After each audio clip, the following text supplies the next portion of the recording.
So Joe Flacco is back. Signed with the Browns this morning. $4 million base salary guaranteed or whatever, and $13 in incentives. Um, it's a simple signing, relatively simple signing. Brings back clearly, if you go by the response on Twitter, a fan favorite. Um, but there's so many layers to unpack with this signing. Um, with this Flacco signing, I think um, I based on the signing and based on the contract with the incentives to take it up to 13 million, I think there's a good chance Flacco is the week one starter, which if my only options for week one were Kenny Pickett and Joe Flacco, I'll take Joe Flacco.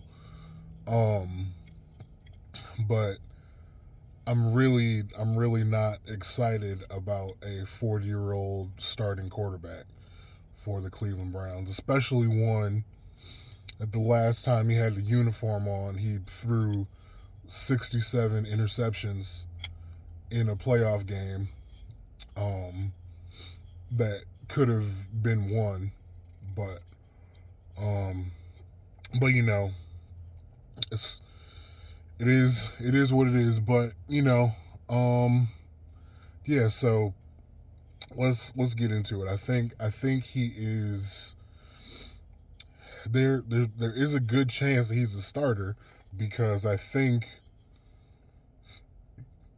what this signifies is that the Browns are assuredly not taking a quarterback at two. Um, I think for the Shador at two people, this was a critical blow. This was a critical blow, and I think that is obviously completely off the table here. Um, and what this means is even trading back into the first round for a quarterback for maybe a Milrow or a Shador in mid to late first round. I think this also takes that completely off the board. Um, I think they're gonna pick at two, pick whoever they want at two, and then at 33 pick if Milrose there, they probably run the pick up. Um, I guess if Shador made it to 33, they might take him there. Um, but if Milrose there, I think they run that pickup. If Jackson Dart is there, I think they pick him. Um, I don't know how they feel about Tyler Shuck. I'm hoping to God that they don't actually like Tyler Shuck. Um, but I can't imagine them using pick 33 on him. Um, but this Flacco signing kind of feels like whatever quarterback they end up picking is going to be some kind of developmental quarterback. Whether it be Jalen Milrow, if you're gonna pick a developmental quarterback, the absolute peak of that would be to get Jalen Milrow. But if you don't get Jalen Milrow, I don't know, maybe they end up getting Will Howard. Maybe they could. I have no idea. I have no idea now because I think so. Okay, I I keep thinking, I keep thinking about Jimmy Haslam and the comments that Jimmy Haslam made when he said it we're gonna get the quarterback right, and it could take next year, it could take up to 2 years to get the quarterback right. This year may be them punting on the quarterback situation. They went and got Kenny Pickett. Kenny Pickett was not good, but he has started and technically won football games in this league. Flacco, in your uniform, has played and has won games in this league and played relatively well, played better than what you had at quarterback, for sure. Was definitely better at quarterback than you had, but if you could somehow find a way to limit the turnovers, would be awesome. But that's a whole another video. But you, in those two guys, you have two guys that have played in this league and have won games in this league. Flacco obviously way more than Kenny Pickett has, but Kenny Pickett has experience. We'll put it that way. But they might look at the roster, they might look at the room and look at their options, because it's looking like the Atlanta Falcons want a crazy amount for Kirk Cousins, and the Browns are like, we're just not going to do that. So they can't get Kirk Cousins, or they don't want Kirk Cousins for the Kirk Cousins price. There's the only other quarterback out there is Aaron Rodgers, and he's not coming. Plus, you don't want that. You don't want that. We want to talk about media circuses with other players. The Aaron Rodgers media circus is nuts. So you got Flacco. You bring in Flacco. You have Kenny Pickett. And then you draft a quarterback wherever. Not at 2. I mean, I guess at 33, but after all these mock drafts coming out, and like analysts are getting more and more information, and more information is coming out, it seems like Milroe and Dart will be gone.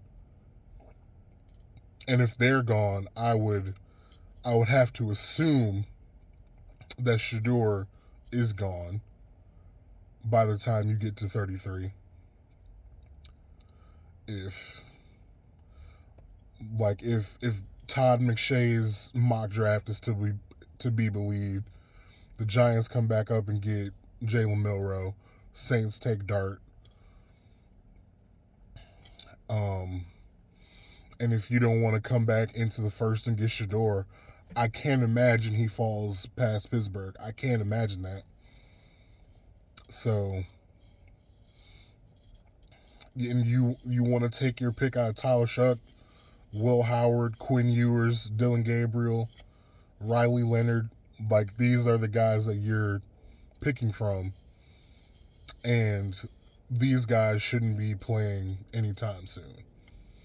So,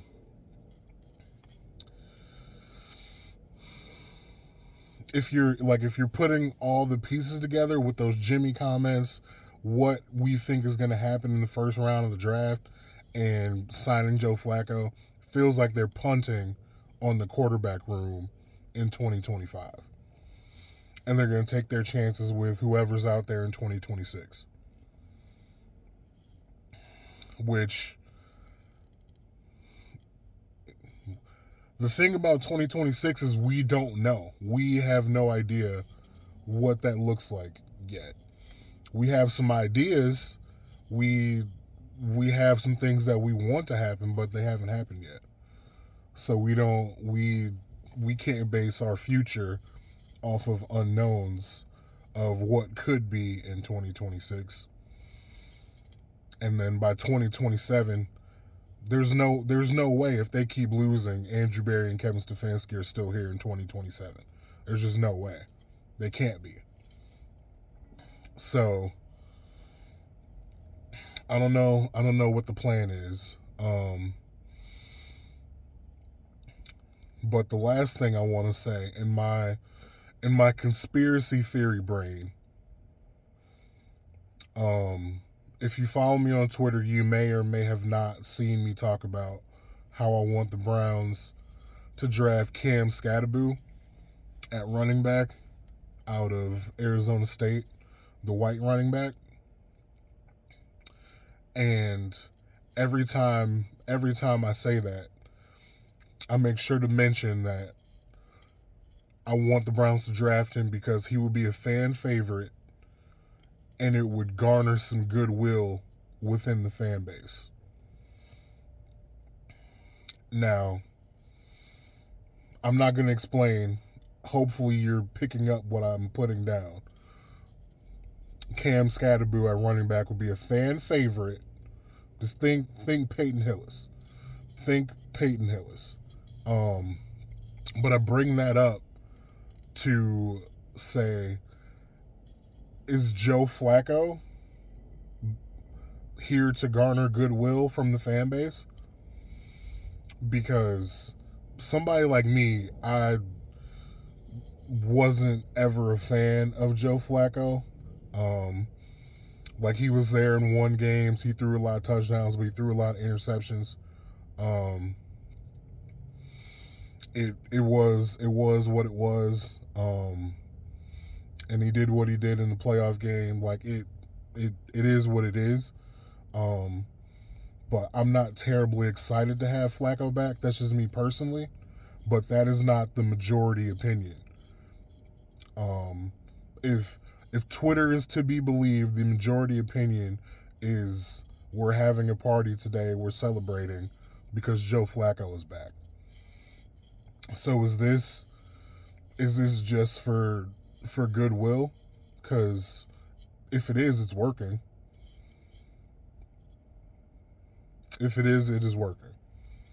So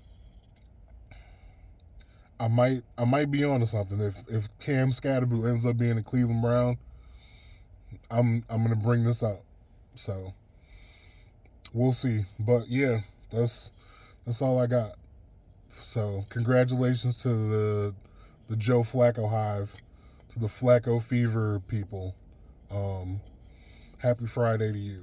Happy day. Congratulations. Your boy is back.